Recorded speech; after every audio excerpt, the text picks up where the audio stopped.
Hi everyone, and welcome to the First Five Forever Play in the Library, Making the Link to Home webinar. Unlike our normal webinars, this one has been pre-recorded. So at the end of it, if you have any questions, suggestions, or you'd simply like to share what you're currently doing in your own First Five Forever programs, please, we'd love to hear from you. We'd love to see some examples of what you're doing or some photos. So I strongly encourage you to get in contact or stay in contact with us.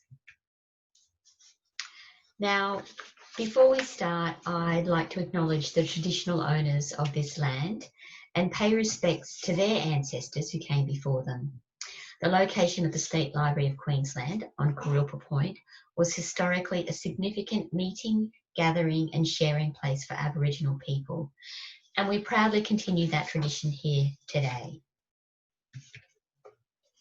Now, my name's Gina Crow and I'm one of the program officers with the Young People and Families team, and I'll be delivering the webinar today. So what are we going to look at? So we're looking at play in the library and making the link to home. We'll be exploring how we ensure that language remains the focus of play-based programs if they're occurring in the library. We're going to touch on briefly why role modelling is not enough. We'll look at key messaging to support play-based programs. And we'll also touch on helping families make the link to home. So what's happening in the library is something that's easily transferable in the home environment with their child. So keeping early literacy in the spotlight. So we're just going to have a look at these early literacy skills. And I guess these have come out of the traditional early literacy skills or emergent literacy. But instead of calling it phonological awareness, print awareness, narrative, print motivation, along those lines, we've broken it down into these 5 labels. So the first one being labelling. So one of the things that we know is children need, they need to be able to understand language and what it means. And so they need that, that's a vital thing for them before they learn how to speak, and then as they go along and learn how to read and write. And one of the things that we know is that if you have good vocab, or if you are really good at communicating, then when you go on to learn to read and write, it's a lot easier for you. The second point is imagination. So imagination helps children to develop narrative skill and express their thoughts, their creative stories, and just to communicate. And the other thing with narrative is narrative also supports sequencing, and narrative and being able to sequence is another really important emergent literacy skill, because when children actually are writing or retelling a story, that's one of the things that they'll need. The third point is problem solving. So this helps children when they're trying to work out what a word is, or, with regard to persistence, being able to continually doing something until they actually get a result. Literacy, what might be the next word so that it might give them a clue. The fourth and the fifth point are fine motor and gross motor skills. So these two are both really important components of early literacy. With regard to fine motor, children need fine motor skills to be able to help them hold a pencil, to be able to control the pencil, that hand-eye coordination. And in our previous webinar, we spoke about gross motor skills. We spoke about children needing core stability. We spoke about children needing to be able to have that vestibular control so that they are able to sit for long periods of time.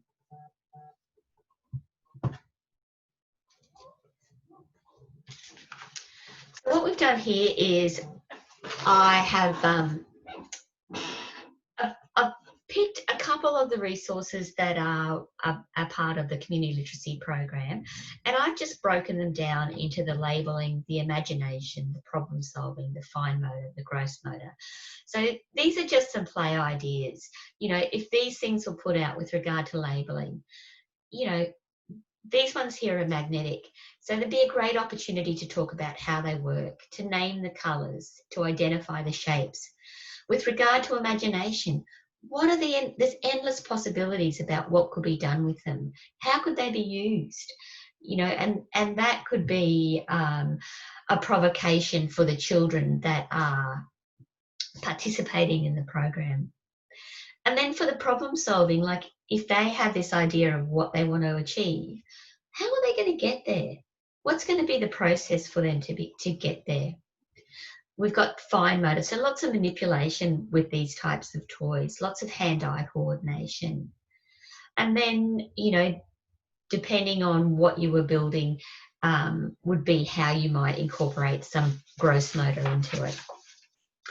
But I guess just one thing to keep in mind is that how these resources might be used in your library is really dependent on the program that you're running, but also on the physical space that you have. So that's just something to consider. So the next resource that we have is one of the dolls. So, you know, once again with labelling, naming the parts of the dolls. What colour clothes is she wearing? Talking about some of the textures. Is she hard? Is she soft? Does she have the long hair or short hair? For imagination, posing some of the questions of, does your baby have a name? Are you taking your baby anywhere? Problem solving with your baby. You know, putting suggestions to them about, they might be going to the shops. Well, how are you going to take your baby there? And some of that fine motor. So dolls are really fantastic for undressing and redressing, for buttons, for Velcro. So lots of that manipulation. And for gross motor, rocking your baby, taking your baby for a walk. Now we have the popular farm animal stacker here. So there's endless possibilities here for label, like naming the animals, talking about the different parts of the animals, talking about where they live. What are you going to do with regard to the animals? So with regard to imagination, imagination might be some of that dramatic play of pretending that you're on a farm, pretending that you have to feed the animals, talking about where they live. The problem solving might be introducing some of those maths and science concepts by actually getting them to stack up, to balance. And once again, you can incorporate that with your fine motor as well. You might even like to line them all up and jump over them for the gross motor. So why is role modelling not enough? So one of the things that we know is that parents and carers need explicit messaging. They need the why behind they're doing something. So parents might observe you doing something with your child, but if they don't actually understand the science behind it, they're less likely to actually do it. And a great example of this, and I'm sure a lot of you have already used this in your rhyme time program, is we often say to parents, turn your baby or your child around so that they can see the sounds coming out of your mouth, so they can actually see your lips moving and they can understand how words are formed. And this helps them when they actually are learning to talk. So if parents know the why, if they know the science, if we're giving them these key messages, we're actually empowering them when they are communicating, when they're interacting, when that serve and return is happening between them and their child. So what I've done here is I've chosen a selection, another selection of equipment that is available in the community literacy program. And we're just, I guess, putting a spotlight on there about some of the messaging that you might do around these resources, and also looking at how might you then link it back to the home environment. So one of the key messaging for all types of play in the library is letting parents know that spending time playing with their child is never a waste of time, because one of the things that we know is children learn so much through play. That play is basically how they learn. So with regard to blocks, we can do messaging around some of those maths concepts, children learning about weight, balance, height, about expanding their vocabulary and understanding. And one of the great things about blocks is also being able to promote some of that positional language, on top of, under, beside, and when we promote that, when we let parents know this and, that vocabulary is important, they're expanding their child's vocabulary, we are giving them the tools to be able to allow their children to communicate in a more in-depth ways. And most families will have blocks within their home environment, but you might also like to introduce other concepts of blocks so that can see that this is what they can do at home. So you might have cardboard boxes there. You might have empty plastic containers that they use to build. I think the other thing that you can do to help them make the link to home is try and incorporate block play with other things. So put blocks with Play-Doh, put blocks with kinetic sand, put blocks with natural items so that parents are getting ideas about what else they could be doing within their own home environment with their child. So pretend play. Pretend play is a fantastic way for children to be able to learn about cooperation and negotiation. Pretend play allows children to be able to practice something over and over and over again. It helps them with those problem-solving skills, with persistence. I guess one of the key messaging based around pretend play is that pretend play and parents let them know that if they're playing with their child, it's really important that they actually listen to their child's answers. And if they do ask a question, to pause, to stop, and let their child, or give their child an opportunity to answer. Because when parents do that, they're communicating to their child that they value what they have to say. But it also gives their child an opportunity to process what's been asked, to think deeply about it, and then to answer. And that can be a real boost to the child's learning.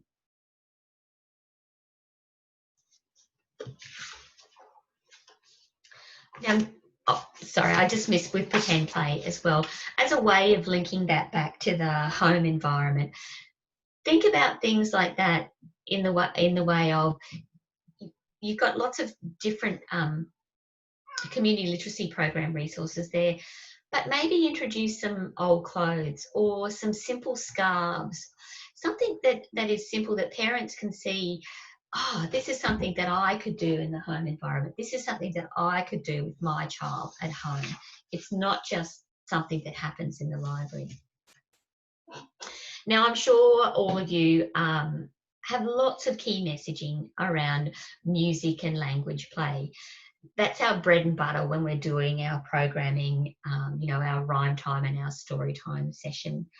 I guess one of the things that I would encourage you to do to be able to assist parents to make that link to the home environment is to have homemade musical instruments there, is to have some plastic bottles that might have some beans or some rice in it, so that parents can see, hey, this is something that I can do at home.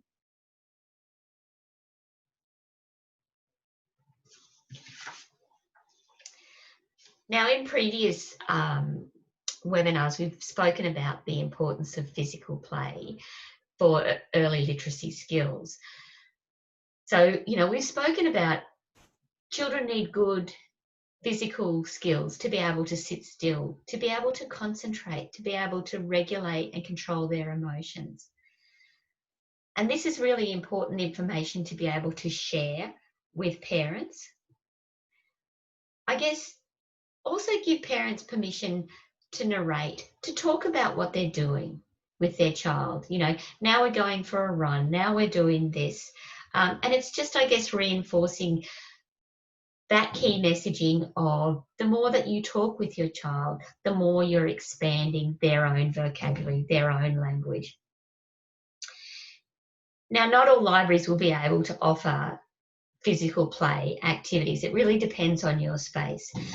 But as a way of linking it back to the home environment, talk about what families can be doing at home, whether it's a simple walk in the backyard, whether it's about playing duck, duck, goose with their child.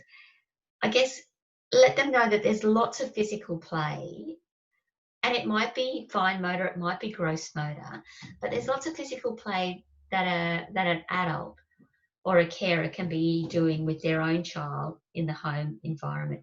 And I guess one of the key things about all of these different types of play, it's about that serve and return. So it's about the parent interacting with the child and the child interacting with the parent. So one of the things that we know is that young babies and toddlers learn about their world through their senses by watching, touching, tasting, hearing. And so sensory play is a real, I guess it's a key part of babies and toddlers learning. So sensory play encourages fine motor development.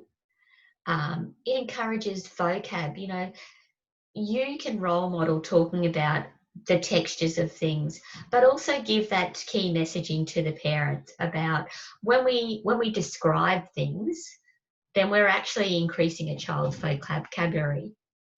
Sensory play can be great for classifying, sorting, predicting, and problem solving. And I guess sensory play can be a key part of assisting children to help them develop knowledge about their world, about real objects that they see and experience in their world. And I guess to be able to assist families to transfer what that might look like in their own home environment is it might be when they're in the bath, you know, giving them ideas, you know, we're playing with this now, but when you're in the bath, talk to your child, you know, put plastic cups in there, pour. When you're digging in the mud with your child, describe what you're doing, talk about the textures.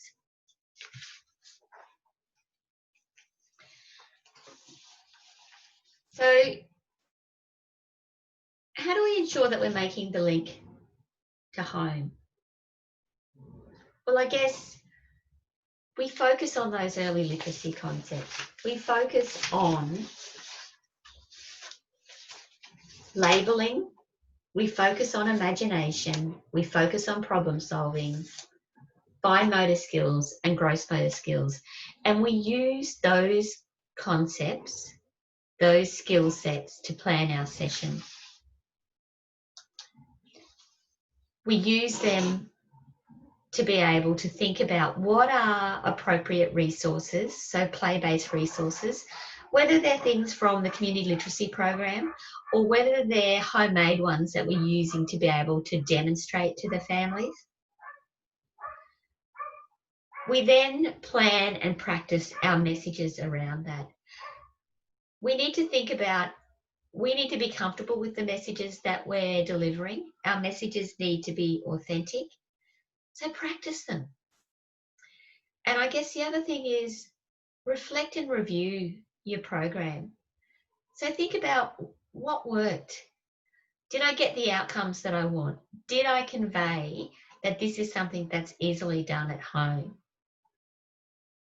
What was challenging? And so with regard to that, would you do it again? Would you do it differently? Seek feedback from other staff members. And I guess that's the other thing. Remember that we're all learning as we deliver these programs, and this is an opportunity for us to build on our programs. So seek feedback from other work colleagues. Ask questions. And one of the other things that I just really want to highlight here is we often get asked lots of questions from library staff members who say things like, "Oh, I'm not a parent, so I feel really awkward about giving messages," or I shouldn't be giving messages because I'm not a parent. But I think the thing is that it's really important that you are the experts. You're delivering these programs every week. You have you're highly skilled. You've got lots of knowledge, and you're a trusted source of information. So share this information with the parents.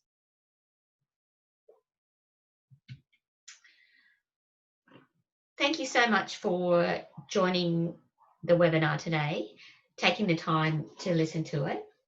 As I was saying before, if you have any questions, if you have any suggestions or requests, or you just want to share some information with us, you want to share something that's going really well with your program, or you've started to incorporate some of the play-based resources within your program, and you'd like to let us know how it's going so we can share that with the network, we would love to hear from you.